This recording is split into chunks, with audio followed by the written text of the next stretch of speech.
On October 1st, 1971, the Walt Disney World Magic Kingdom opened its gates to the public. It was the second Disney theme park to open after Disneyland in Anaheim, and the first to open after Walt's passing in 1966. The prestigious Floridian theme park opened with 19 attractions. Out of all of those, only 2 could be considered unique: the Hall of Presidents and the Mickey Mouse Revue. Many of the other rides were replicas or took heavy inspiration from their Disneyland counterparts. Despite this, the Disney company did have future plans for a unique attraction offering. These were 3 rides all contained within a single giant show building called Thunder Mesa. Within would have been a runaway mine train, canoes, and the incredible Western River Expedition. But when guests entered the Magic Kingdom, they had only one question: where are the pirates? Sealing the fate of Western River Expedition before it could ever break ground. Thus, Disney's trend of building the same rides in every single park began, a trend that is still felt today all around the world. To which we say, stop building the same rides, Disney. The idea of the Magic Kingdom was to take Disneyland's favorites and rebuild them with the scope and budget that the original park couldn't afford. Despite the almost overnight success of Disneyland, many were hesitant towards Walt's dream.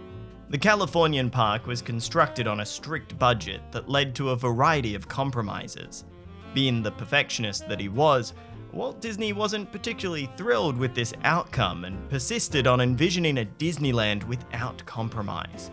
That vision would take the form of the Magic Kingdom, and one that sadly, Walt would never see. With newfound success and financial backing, the Disney company got to work on the Magic Kingdom. They took Disneyland staples that guests knew and loved and remolded them into supersized special editions of each ride. But there was one ride missing, and that was on purpose. Walt Disney World was never meant to have a Pirates of the Caribbean. In its place would be the aforementioned Thunder Mesa, which would contain Western River Expedition. Similar to Pirates, it would be a boat ride through comedic and impressive vignettes that, instead of being focused on swashbuckling buccaneers, would have been centered around the Wild West. Imagineers believed that pirates as a concept were boring to folks over in Florida. They thought that the Caribbean wasn't a far-off and exotic place, but instead a part of local folklore and legends. But Disney was wrong.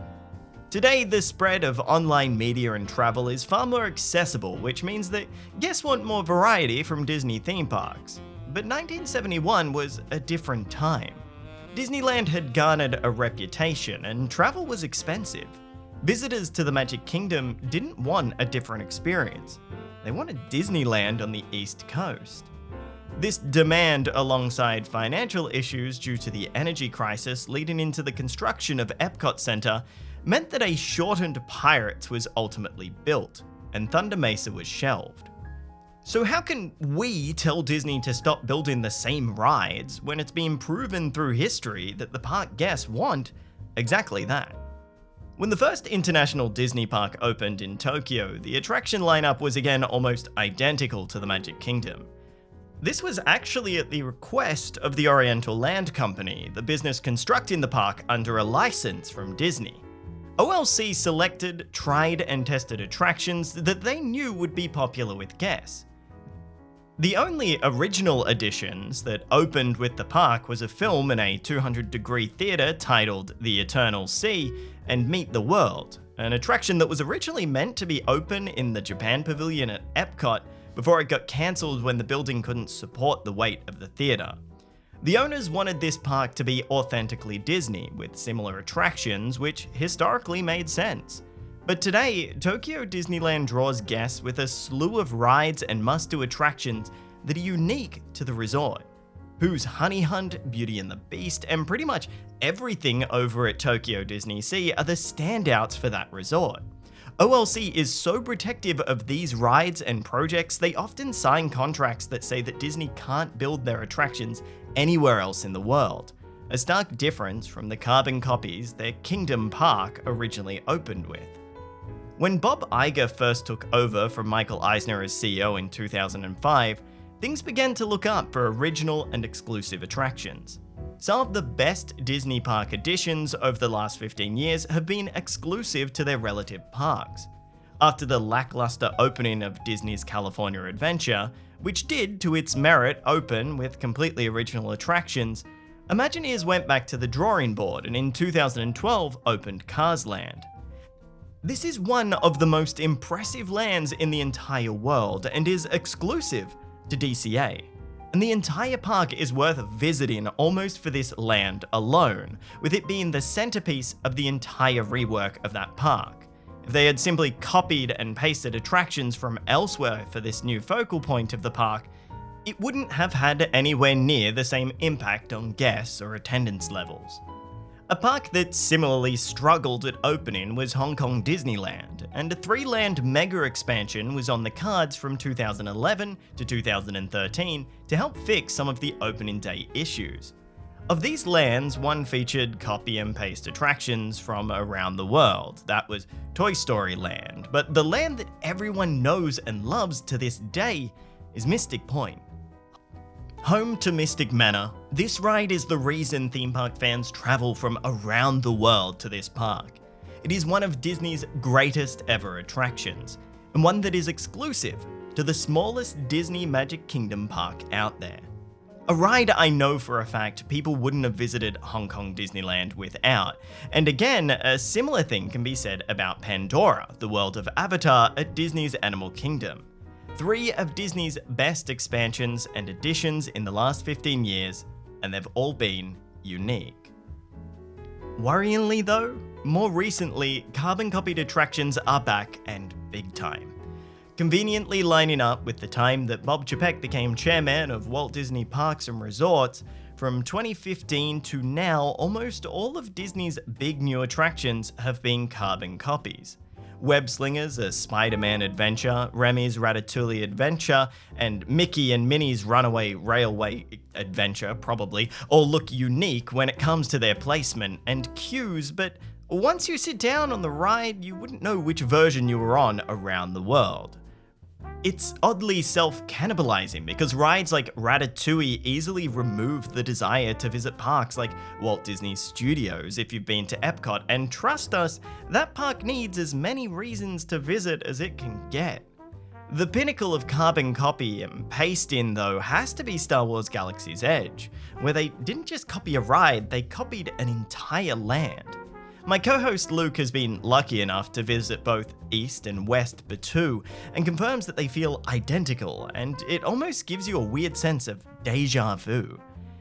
Now, don't get us wrong, Galaxy's Edge is one of, if not the most immersive theme park land in the world. But there are 2 of them, and the fact that they were built at the same time shows the hubris of the Disney company. The lands aren't perfect, and by building 2 together, they never had a chance to fix the issues that they may not have predicted, but could have known with guest feedback. I know the argument is that it allows them to split development costs between the projects, allowing for bigger and better rides, but Disney is making record profits year after year, and Cars Land shows they can build immersive, detailed lands for a single location if they feel like it. Of course, the ride that led us to making this entire video is Tron Lightcycle Power Run. This ride was specifically designed for Shanghai Disneyland and its core audience. While the outdoor portion may not make sense thematically for Tron, it makes sense for Shanghai. Disney struggled with rides like Space Mountain when Hong Kong Disneyland opened. Guests liked to be aware of the type of ride that they were getting themselves into, especially if it was a roller coaster. Despite them being consistently told that the ride was indeed a roller coaster through verbal warnings and signs, it wasn't uncommon to have people get to the front of the queue, realize that it was, in fact, a roller coaster, and walk away. Attractions are ultimately problem-solving devices for theme parks. Tron Lightcycle Power Run had a clear problem to solve at Shanghai, and did it well. But you're clearly going to run into issues when you copy a solution from one theme park and locality and paste it into another. Tron was likely constructed at the Magic Kingdom to solve a capacity problem with a potential 1,680 riders per hour. It could be constructed in the park with a more efficient budget, as most research and development had already been completed, and Shanghai provided years of testing to iron out any kinks it might have. Despite this, Disney couldn't predict the future. This single ride's construction began in early 2018, but would only start operating almost 5 years later in early 2023, rivaling the time it takes for some operators and even Disney to construct entire theme parks. This blown-out construction, in part due to the global pandemic, would have been enormously expensive for the company, especially considering the post-pandemic economy. This means that part of their budget-friendly problem-solving was now redundant. Likewise, Disney's competition knew exactly what they were building because it was available at Shanghai and could plan accordingly. 4 other launched roller coasters opened around Orlando during Tron's construction, with 2 of those being self-cannibalizing elsewhere on Disney property. Velocicoaster at Islands of Adventure, Icebreaker at SeaWorld Orlando, Cosmic Rewind at Epcot, and Slinky Dog Dash at Hollywood Studios. Elsewhere in Florida, you also had the launched Daddy Pig Coaster at Peppa Pig World. Considering this fierce competition, Tron would be entering a now saturated market of launched roller coasters, making it more difficult to market as a unique experience worthwhile of a trip to Disney World. This leaves the Magic Kingdom with the only benefit of having another thrill ride and increased capacity. Is that worth it? Only Disney can really say. But would it not be better to go through these issues and emerge on the other side with a unique attraction designed specifically with a certain park in mind that can't be experienced anywhere else? Considering how guests have responded to Velocicoaster over Tron, I'm sure there's a clear answer. Now, we should mention that this issue isn't exclusive to Disney. Universal has their own problem in the form of Harry Potter, but through very careful marketing and managed expectations, Harry Potter has become a part of the Universal experience, and it would be almost impossible to separate those 2 entities. But where does Disney go from here? We don't know of many large-scale expansions coming to the US Disney parks in the future. The only major attraction we know for sure is coming is the Avengers E-ticket, but that ride was always planned to be shared with Hong Kong, with them meant to have gotten it over 3 years ago now. Disneyland Resort is also set to get an Avatar experience, which everyone originally thought would be a small-scale addition, but the PR push has been out recently saying, whilst details on the coming Avatar experience remain under wraps, it promises to be as amazing as those found at the Walt Disney World Resort. Let's just hope that as amazing as doesn't mean exactly the same as that would remove one of the major reasons to even visit Disney's Animal Kingdom, a park even Disney knows is struggling to get guests through the door, being priced the lowest of the Walt Disney World theme parks. Of course, Animal Kingdom was also teased to possibly be home to a Zootopia land like the one currently under construction at Shanghai, but who really knows what that whole section was about at the D23 Expo. For people who can only visit one park in their life, it makes sense to make parks have similar attractions. But is Disney's idea not to get you to want to visit their other parks as well? Why should I go to Walt Disney World when the best rides from that resort exist at Disneyland, in 2 parks instead of 4, and ones that you can walk between instead of having to catch a bus? But are we wrong about all of this? Did we miss something? If so, let us know, because we generally can't wait to see what you have to say about this topic. Before review time, I'm Dom. Thanks for watching.